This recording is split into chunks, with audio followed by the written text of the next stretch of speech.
All right, we're back for Blocksember. Today we are talking about founders' depression. I touched upon it in the ADHD and the burnout videos, but let's get into founders' depression and how to heal from it. So, according to research, entrepreneurs are 30% more likely to experience depression than their non-entrepreneurial counterparts. And of course, you remember the entrepreneurial burnout cycle and how it ends with leading to depression because you're stuck in this cycle. So it really does make sense that entrepreneurs do experience this more than people that don't have a business. So the truth is that most founders experience depression because they're running businesses that don't align with their personality or human design.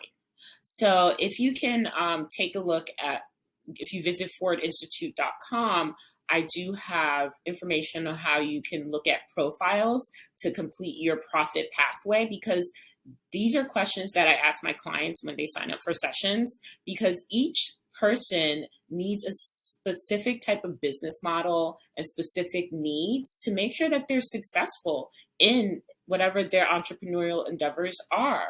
And a lot of people just think of a business idea and they run with it, but they don't think about a model that really aligns with who they are, or a model that aligns with who they are so they can see where they need to fill the gaps. So my clients will come to me because they feel that they failed as entrepreneurs and now they don't know how to move forward. So the truth is that we all can be entrepreneurs. You know, it's just really an energy exchange. But we need to run our businesses and startups that match our thinking styles, our energetic patterns, and your specific human needs. And then your specific human needs changes every 3 years. So you need to be aware of that and don't be so hard on yourself. Just be aware of it and you can get behind it and prevent it from happening in the future. So in this training, I'm going to cover how to heal from founders' depression using a 3-pronged approach. So it's going to be you really going within to find out what you need from yourself, and then looking at different business models and then hiring, essentially. So first, you need to learn and discover what you need as a human being. So we have our specific human needs. You look at your personality profile, you look at your birth chart, you look at what point you are in your life. Like if you're 27, 28, 29, you're going through your Saturn return. So you have a lot of hard lessons coming up as you're running your business. If you are in your 30s, you can see that a lot of things have changed within your social circle that you need to probably deal with. You have to think about if you want to have children or if you currently have children, where do they fit in your business plans and your business model. So really looking at your life and taking stock as to where you are and where you want to be and what type of support you need to get there. Lifestyle support, not just business support, lifestyle support. And so when you do this, you'll be able to identify the best business model for you. You could be someone that loves the beauty industry, right? You love the beauty industry. And so you think you should start a beauty line. But based on your human needs and your profile, that is just going to be too much strain on you.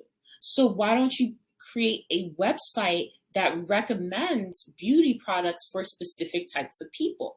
So you become an influencer or editor of beauty versus a person that owns a beauty business. But you're still within the industry and you're still feeling the passion. You feel really good about your business and you can make just as much money.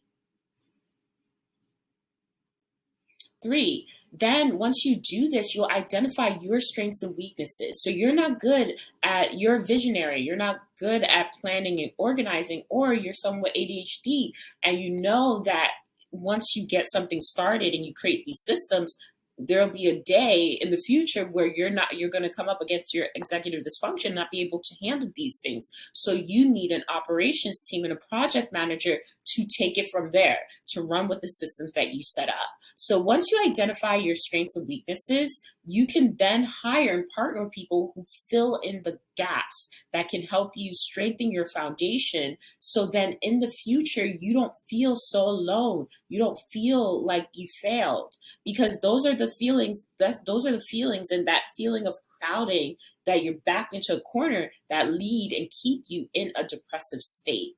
So when you have this team, you don't feel alone. You're talking to them on team calls, you're on Slack, you have support and you feel supported. This approach not only aids in healing depressive episodes, but also prevents any more from happening in the future. And take it from me, from my experience as someone that has dealt with not only depression for most of her life, but anxiety as well. So hypnosis and depression, my approach using hypnotherapy is that we work on your self-image, your sleep regulation, and your emotional regulation. So this way you can stay mentally resilient and emotionally resilient and physically resilient, so you're less likely to go into a depressive state. Because it's not just a chemical reaction, it's also situational that can lead to depressive states. It's not just a chemical imbalance like we've been taught or promoted in the media to get us to take more medication. Depression can come from different sources. So doing this approach and really taking care of yourself holistically and creating supportive situations and supportive business lifestyle will help prevent it. Like, I love hypnotherapy because it really allows us to shift these beliefs that lead us to get into situations that create these depressive states. So what are your next steps? As per usual, you go to the Block Member affirmations page to download the affirmations that are specific for founders depression to help you start shifting your subconscious mind. And then you can also get the ADHD dopamine reset or the founder's depression set to help you to help you shift with subliminals. And we also have the ADHD business brain activation and then the inner freedom brain activation self-hypnosis system that can help you deal with it. All of this stuff is on the same page. I definitely recommend getting the bundle and looking at the 2022 self-hypnosis brain training schedule, so that this way you most likely don't just have founder's depression. You may have experienced burnout. You may also have ADHD burnout. You may also have issues with setting boundaries. All of these things are part of what keeps people from hitting their next level of success. That's why we have Blocksember in place. So definitely take a look at the bundle as well, and the suggested self-hypnosis brain training schedule for 2022, because that is going to have you set for the next 8 months and ensures your success subconsciously. All right, thank you so much for joining me today, and I will see you in the next video.